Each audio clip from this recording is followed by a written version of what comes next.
What's going on, Guardians? Avatar here. For a long time, seems like a long time, I've been trying to find a hunter build that gives me the same satisfaction as the Consecration Titan build that I've been maining for too long. Because hunter's a ton of fun, and who doesn't want a fun hunter build in PvE? But here's the thing, I believe we found one that does just that. So if you like watching enemies explode, have constant invisibility, and instantly reload all of your weapons, and have pretty good damage output, you're going to want to see what this meta build has to offer. But if you don't have the time, check the timestamps below for each section. But now let's get into the build. First, we are using prismatic. You can make a pure void build out of this, and all you have to use is just the normal exotic, and it will work fine. But for this prismatic setup, we are going to be using an exotic class item with the main perk being Spirit of Falcon, which gives us volatile rounds on our void weapons after we emerge from being invisible. And the second perk that we opted to go with on this is actually Spirit of the Dragon, because when we use our class ability and dodge, this will instant reload every single one of our weapons, not just the one we have out. Basically, instantly reload, gives you more damage, keeps you in the fight longer, and at the same time it does increase your handling speed too, which just helps in DPS phases. Other perks that I recommend if you don't have Spirit of the Dragon though, Spirit of Foe Tracer, Spirit of Galanor even, or Spirit of Ophidian just for the handling bonus. You can't really go wrong with either of those, but I just love Spirit of the Dragon. And since we have an exotic perk that allows us to instantly reload, it's going to be perfect to pair with Gambler's Dodge that gives us our melee back when we dodge near enemies. Melee of choice is going to be the Snare Bomb. This can be entirely up to you. We are going specifically with Snare Bomb because it, one, uses light damage, but it also weakens and debuffs targets. Our grenade, we're going grapple for a couple reasons. First one, the movement is just too good, but it also helps build up our Darkness Transcendence. And the melee out of the grapple will count as a powered melee, and it's going to unravel targets. Our super of choice is going to be Tether, which weakens and suppresses any target that attaches to it, shares damage between anyone that's affected by it, and it also stuns overloads, which is kind of nice. But now for the aspects. Of course, we want to go invisible when we need it, so we are using Stylus Executioner, because it's going to allow us to gain True Sight, but also go invis after defeating a target that's affected by an elemental debuff, which a ton of enemies are going to be affected by one form of a debuff or another. And it wouldn't be prismatic without Winter's Shroud. Being able to slow and debuff a target at the same time is exactly what we need. And by doing so, we'll also get our melee back and reload every single weapon when we're dodging near an enemy. So, killing all the birds with one stone right there, because the synergy on this is just getting started. Taking advantage of Transcendence as much as possible is what makes this build even more fun. Of course, we gain a small bump to weapon damage when we're in Transcendence, so we want to make that happen as much as possible, right? Our first fragment we're going to be using is Facet of Balance, which states rapidly defeating targets with light damage grants melee energy, and rapidly defeating targets with darkness damage grants grenade energy. Next, we are going to be using Facet of Awakening, not only to give us plus 10 to resilience, but also rapidly defeating targets with either light damage, dark damage, or super final blows is going to generate an elemental pickup of that matching damage type. And you'll see why that's important shortly. Our third fragment is going to be Facet of Defiance, giving us plus 10 to recovery, but also gives us a second way to make enemies volatile, since when we use a finisher, it's going to emit a burst of void energy, causing nearby targets to become volatile. Targets that are volatile explode when defeated, and also, fun fact, volatile rounds can pierce barrier shields. Wouldn't recommend it, just use something anti-barrier, or use an anti-barrier void weapon.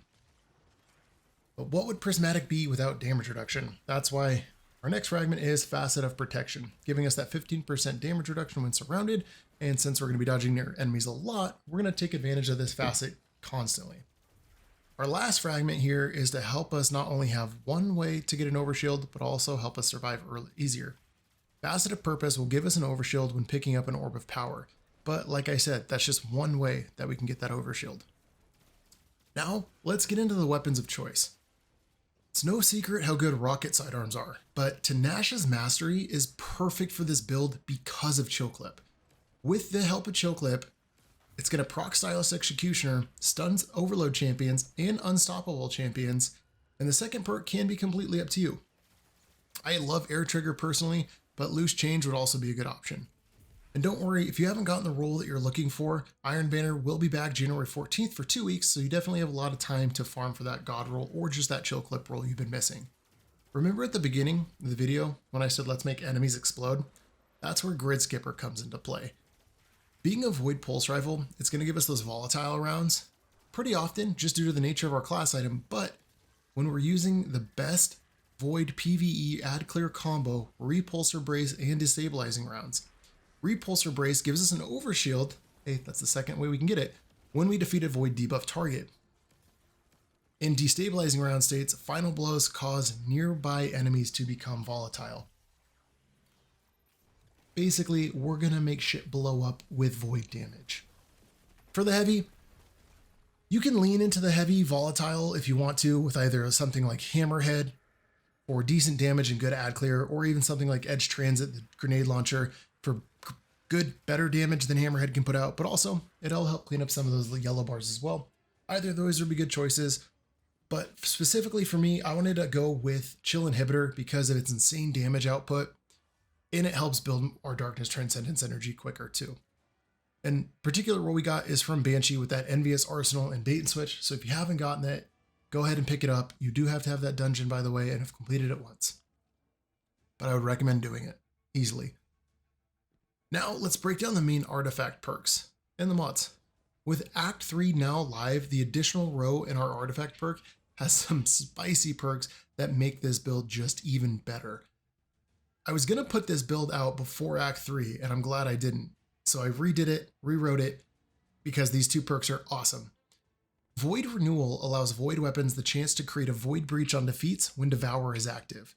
And Old God's Right states that when we pick up that void breach, dealing damage with a void weapon will create a rain of seeking projectiles. If you watched Act 3's trailer, you would have seen it. It's a ton of fun. A couple other perks though that we do want to mention is obviously we want to make sure we get Devour active. So we're using Power of Pain that gives us Devour when we defeat weakened targets. Then there's Supernova that states when picking up that void breach, our next void damage creates a large weakening pulse. This, like I said, the synergy on this build is phenomenal. Now, the cherry on top of what already is a fantastic and fun build, let's talk about the mods. Our helmet, we're going to be using a Void Siphon mod and a Stasis Siphon mod just so we can help create more Orbs of Power. And we're also going to be using Hands-On to get more super energy off those melee kills. For the arms, we're throwing on Heavy-Handed to create an orb on that powered melee final blow. And with this build, you have essentially two powered melees with your Snare Bomb and your Grapple melee. Impact Induction to help reduce our grenade cooldown. Can't go wrong with that. So you basically cause damage to the powered melee, helps that grenade cooldown go down. And lastly is Focusing Strike, which grants class ability energy when we cause damage with a powered melee. For the chest piece, I always want to build into damage resistance for whatever activity we're doing or whatever the surge might be. And then I'll throw on a stasis mod on this one just so we have a little bit extra ammo in our secondary, our rocket launcher, rocket sidearm, and our GL. Leg-wise though, we are going for ability and health regen. First, throwing on Better Already, which gives us health on an orb pickup, but we also get that overshield, remember? Next, we're doing recuperation to get health back when we pick up that orb, and then Absolution to reduce all of our ability cooldowns each time we pick up that Orb of Power. And finally, for our classics item, our class exotic, wow, words. If you're not using Reaper, you're doing it wrong. Because being able to create another Orb of Power just because you use your class ability and then got a final blow will always be worth it. And we're going to throw on Powerful Attraction because we're lazy. Let's dodge near orbs to pick them all up. Serves multiple purposes, right? Lastly, Distribution, reduce all of our ability cooldowns when we're using our class item. For the main stats though, we really just prioritize Resilience, Recovery, and Discipline. But there you have it, a super fun hunter build with pretty decent survivability and easy ways to make things explode. Let me know in the comments how you'd change this build up to fit your playstyle. Thanks for watching, and I'll catch you in the next one.